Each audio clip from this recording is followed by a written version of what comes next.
parte de nós.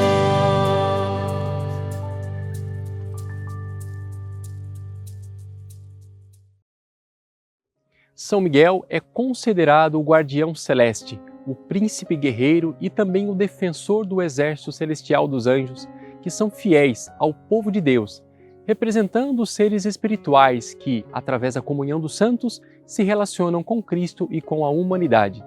Hoje, vamos nos aprofundar nos enigmas do Arcanjo Miguel, contando com a participação do missionário da Aliança de Misericórdia, o professor Rafael Brito, que em sua obra O Segredo dos Anjos, nos apresenta a sua relação e experiência com os anjos e arcanjos.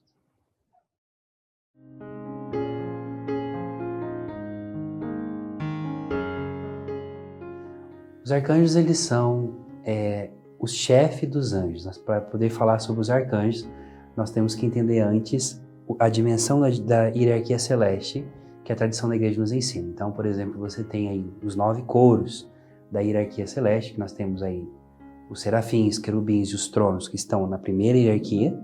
Depois, na segunda, nós temos as dominações, as virtudes e as potestades. E, por fim, o terceiro coro, né, ou a terceira hierarquia dos anjos, nós teremos aí, então, os principados, os arcanjos e os anjos. Porém, falando dos arcanjos, nós estamos falando daqueles que São Tomás de Aquino fala, que são os intermediários entre os anjos, que estão mais próximos dos homens, e dos principados, que cuidam de realidades territoriais, como, por exemplo, dos países, de nações que regem povos, né? A terceira hierarquia celeste, ela está ligada profundamente a nós. São os anjos que Deus designou para cuidar do mundo visível. Os arcanjos, eles são o chefe dos anjos. Portanto, nós temos aí São Miguel, Gabriel e Rafael, que são os anjos, os nomes dos arcanjos conhecidos, que a igreja nos orienta a chamá-los assim. E depois nós sabemos que tem mais 4, pelo qual nós não temos ainda na revelação o nome deles. Mas são 7 arcanjos. Portanto, os arcanjos, eles carregam em si a missão maior, a missão magna, né? O próprio Santo Irineu de Lyon, você vai ver isso também no próprio Magistério da Igreja, nos ensina a respeito do ofício desses anjos. Lembrando sempre, eu quero sempre repetir, que o nome anjo e arcanjo não está ligado à essência, está ligado ao trabalho, ao ofício desses irmãos. Então, portanto, um arcanjo, ele não é arcanjo enquanto criatura, enquanto ser, não. Enquanto trabalho, enquanto ministério, enquanto missão que Deus o deu. Então nós temos Miguel, que é o responsável pela guerra, aquele que é o anjo, o arcanjo da libertação, é aquele que é o guardião da igreja, enfim, nós vamos falar sobre ele melhor. Depois nós temos Gabriel, que é o mensageiro, que é aquele que cuida dos grandes anúncios de Deus, e Rafael, que é o responsável pela cura e pela libertação e pelo cuidado também das famílias e tantas outras coisas a qual a igreja o invoca. Uma das coisas interessantes que nós vamos ver, por exemplo, a respeito do arcanjo Rafael, é que alguns santos, como por exemplo Hildegarda de Bingen, que é uma doutora da igreja, né, claramente que isso é uma revelação privada, nós não podemos dizer que é assim dogma, a nível de dogma, mas é interessante pensar, por exemplo, que para Hildegarda de Bingen, seja também para o próprio São Tomás de Aquino e para outros, São Rafael Arcanjo, ele é o chefe dos anjos da guarda. Por quê? Porque ele fez o ofício de anjo da guarda com Tobias, pegando Tobias na casa dele, conduzindo Tobias, ajudando, enfim. É o que o anjo da guarda faz conosco. Ao mesmo tempo, Gabriel é responsável dos anúncios, é ele que é o responsável das grandes manifestações de Deus na história. Então, ele é o responsável da comunicação. Por isso também o anjo responsável da pureza, ele é o guardião dos sacerdotes, das vocações. Por fim, nós temos também Miguel, o chefe de todos, e nós vamos falar dele hoje. Quem é São Miguel? São Miguel, ele é o chefe, o príncipe, o primeiro dos anjos, dos arcanjos, né? Ele é o chefe da milícia celeste. Quando nós falamos de milícia, nós temos que entender que é todos os exércitos do céu. O arcanjo Miguel, ele é aquele que permaneceu e que chefiou a grande batalha contra o rebelde Lúcifer e os seus demônios. Portanto, Miguel, antes de mais nada, antes de ser um guerreiro, antes de ser um grande na presença de Deus, ele é um pequeno que venceu um gigante. Eu costumo sempre usar nas minhas lives, quando eu digo alguma coisa sobre Miguel, eu digo que antes que acontecesse a batalha entre Davi e Golias na terra, aconteceu uma batalha de um pequeno com um gigante no céu. Nós temos que lembrar, e aí eu pego a tradição judaica e também a tradição bíblica, mas também aí em referência com São Boaventura, que vai ensinar para nós que nós tínhamos o céu, quando Deus cria o mundo invisível dos anjos, vai ter aí o Lúcifer, que é o primeiro de todos os anjos, o mais bonito, aquele que regia o coral no céu, aquele que carregava em si toda a beleza, ele era o reflexo da glória de Deus para os outros anjos, né? Um querubim que tinha como guarda, os querubins têm essa graça de serem os guardiões da adoração e do conhecimento direto a Deus. Portanto, Lúcifer era um grande querubim, que depois se transformou aí em Satanás, e nós podemos, na tradição cristã, se transformou então no grande dragão, a serpente aí, né? Então, o que acontece no céu? Acontece que a um determinado momento, segundo também os ensinamentos de São Tomás de Aquino, os anjos, como nós, eles foram criados para a liberdade e foram criados para Deus. Mesmo sendo criados perfeitamente, mesmo sendo criados, né, vamos dizer assim, em um estado de graça, eles foram orientados para também uma vida de santificação. É interessante porque os santos anjos, eles também eles são dotados de intelecto e de vontade, e de liberdade de escolha. A um determinado momento, como todos nós, quando conhecemos o Senhor, nós temos que escolher se nós queremos continuar com o Senhor ou não.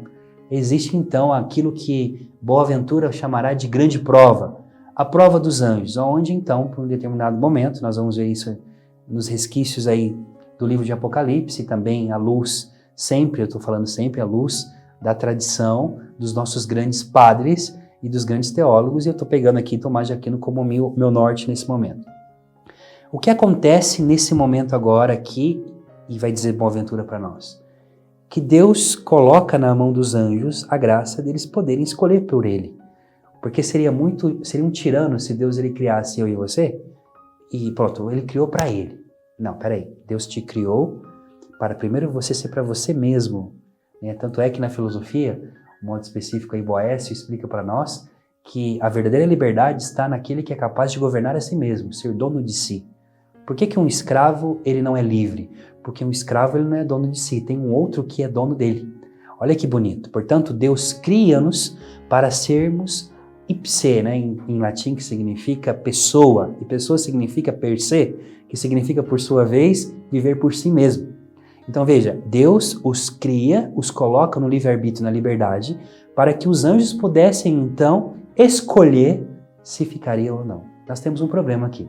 Nós temos um problema que Lúcifer se esqueceu o lugar, ele esqueceu o lugar dele, em um determinado momento no céu, quando Deus, enfim, revela aos anjos que ele deveria se encarnar, o seu filho, a segunda pessoa da Santíssima Trindade, deveria se encarnar e se tornar um homem, Lúcifer diz, não servirei. Essa é a frase que então a tradição escuta e entende a partir disso, e esse não servirei acontece então um grande debate no céu a respeito se esse Deus que criou de verdade, ele é bom ou não, se temos que criá-lo ou não. Bom, se temos que crer nele ou não. A primeira coisa que nós temos que entender aqui é que Lúcifer, ele não quer somente adorar a Deus feito homem, mas também ele não quer servir uma mulher.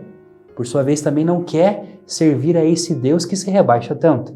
Então, o problema então da guerra no céu é por minha causa e por tua causa. O que acontece no céu, na verdade, a grande batalha no céu, é porque Deus tem que se tornar um de nós. Isso já é algo maravilhoso para a gente entender o porquê que nós temos inimigos espirituais contra a nossa vida. Nesse interim, nesse meio todo, acontece que enquanto os anjos estão discutindo, enquanto eles estão guerreando em debates, né, porque eles não guerreiam como nós, eles guerreiam através do pensamento e dos argumentos, né? Então, interessante isso, através da iluminação, que é um conceito teológico que eu não vou falar aqui. O que acontece é o seguinte, que um pequenino se levanta e grita, quem como Deus? O nome Miguel, Michael, significa quem como Deus. Na verdade, não é um nome. O nome de Miguel é um grito, é um brado. Portanto, você vai encontrar isso em Josué capítulo 5, Quando Josué está às entradas das portas de Jericó, e ele está preocupado, porque ele é jovem, ele pegou agora um povo que está vindo do deserto, que por sua vez tem uma promessa. A promessa é conquistar a terra prometida. E ele é novo, Moisés morreu, e agora ele tem um peso da responsabilidade de fazer o povo introduzir na terra. E quer dizer, ele vai levar a cumprimento a promessa de Deus a Abraão. Ele vai então, à noite, ele está orando, olhando para os muros da cidade. Jericó era uma das cidades mais fortificadas que tinha naquele tempo. Ele está preocupado. Em um determinado momento, a palavra diz que ele vê então um homem se aproximando dele, com a espada desembainhada na mão. E ele pergunta: quem é você? Você é um dos nossos ou ou um dos nossos inimigos? E ele responde: não, eu sou o chefe dos exércitos do Senhor e acabei de chegar. Tira a sandália dos pés, para o lugar que você pisa é santo. E aqui Josué faz uma experiência da presença de Deus através do chefe dos exércitos do Senhor. Esse aqui é Miguel. Miguel é aquele que vem nos ensinar a poder guerrear. E como que nós conseguimos? Nós fazemos aí o cerco de Jericó, né? A queda das muralhas. Como que caiu as muralhas de Jericó? Através de um brado. No 7º dia, todos, depois de rodearem 7 vezes a cidade, eles gritam e bradam pelo Senhor e pela sua espada, e as muralhas caem. Miguel veio ensinar Israel a guerrear através da oração, como ele fez no céu, bradando. Quando ele brada no céu, quem como Deus, ele derruba Lúcifer do seu trono. Por isso que então no Magnífico está escrito: manifestou o poder do seu braço, derrubou do trono os poderosos e exaltou os humildes. Isso é Miguel.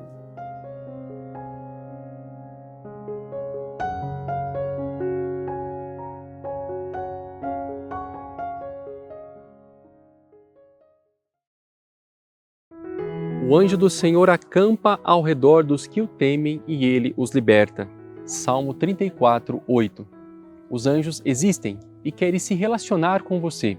Eles foram enviados por Deus e fazem parte do mundo invisível, nos protegendo e nos guiando.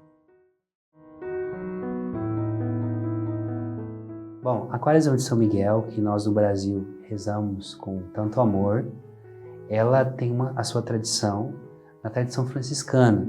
Nós estamos falando aí do 14º século, mais ou menos, mas que tem reminiscências em Francisco de Assis, no ano de 1200, mais ou menos 1212, enfim, na juventude de Francisco. Francisco, ele costumava sair para uma montanha na Itália, na Toscana, que chama Laverna. É um lugar onde é uma floresta, na verdade, uma região montanhosa muito grande. Então, ele fazia 40 dias de oração em honra aos santos anjos, mas em modo específico ao arcanjo Miguel, para poder também estar na presença do Senhor.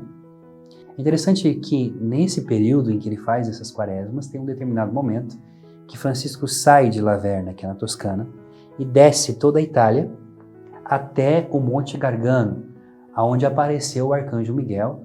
É uma aparição do arcanjo Miguel do 4º século, é muito antiga, é a primeira aparição na história da igreja, reconhecida pela igreja, que o arcanjo ali aparece, né? O Monte Gargano, muito conhecido.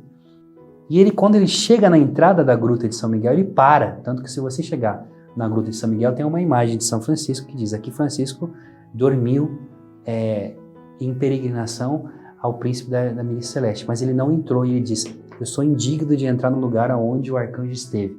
Então ele faz as suas orações na entrada e volta, né?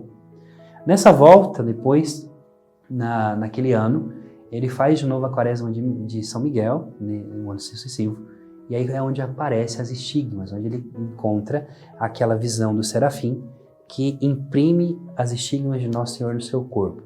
Então, portanto, ele orava também, pedindo para si e para também a sua missão na igreja, que era de restaurar a Igreja de Cristo. A Quaresma de São Miguel, então, nasce com Francisco de Assis. Então, muitos teólogos portugueses entendem que o anjo da guarda de Portugal pode ser Miguel. Eu não estou afirmando, nós estamos falando aqui no conceito teológico. Eu gosto de fazer você pensar, você que está aí assistindo esse programa. É muito bonito isso, porque logo depois, aí de novo a relação com mamãe, com Nossa Senhora. Ele prepara os pastorzinhos para a aparição de 1917, quando Nossa Senhora aparece.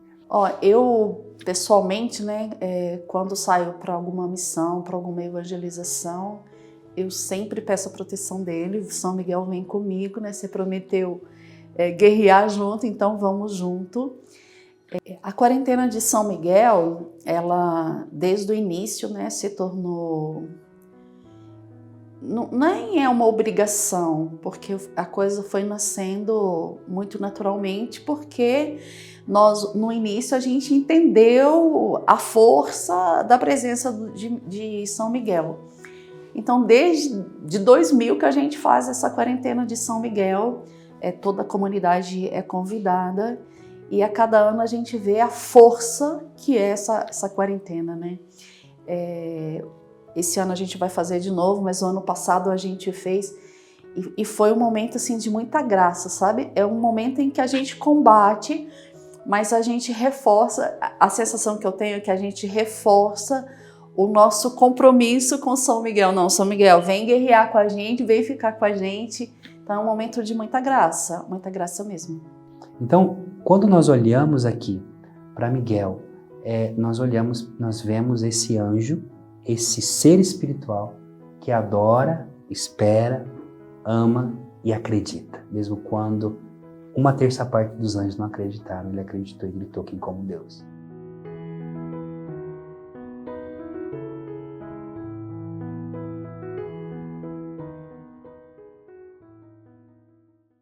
Os anjos são muito mais fortes, poderosos e inteligentes que os homens. Sendo espíritos celestiais dotados de poder, podem viajar numa velocidade muito acima que podemos imaginar. Por isso, quando são enviados a nosso favor, atravessam os mais altos dos céus em milésimos de segundos, para livrar-nos de qualquer cilada e perigo. Professor Rafael Brito. Nos ajude a evangelizar e a transformar vidas. Seja você também um anjo em nosso carisma, se tornando fonte da nossa missão. Por isso, faça agora mesmo a sua doação através do nosso site misericordia.com.br/doe ou nos envie uma mensagem pelo WhatsApp 11 31 20 9164 e torne-se assim um filho da misericórdia, porque é com a sua ajuda que a missão acontece. E não se esqueça de nos seguir em nossas redes sociais e compartilhar o nosso conteúdo, para que a misericórdia do Senhor se espalhe cada vez mais. Terminando esse programa, invoco a bênção de Deus sobre você e sua família, pela intercessão do Arcanjo Miguel. Em nome do Pai, do Filho e do Espírito Santo. Amém.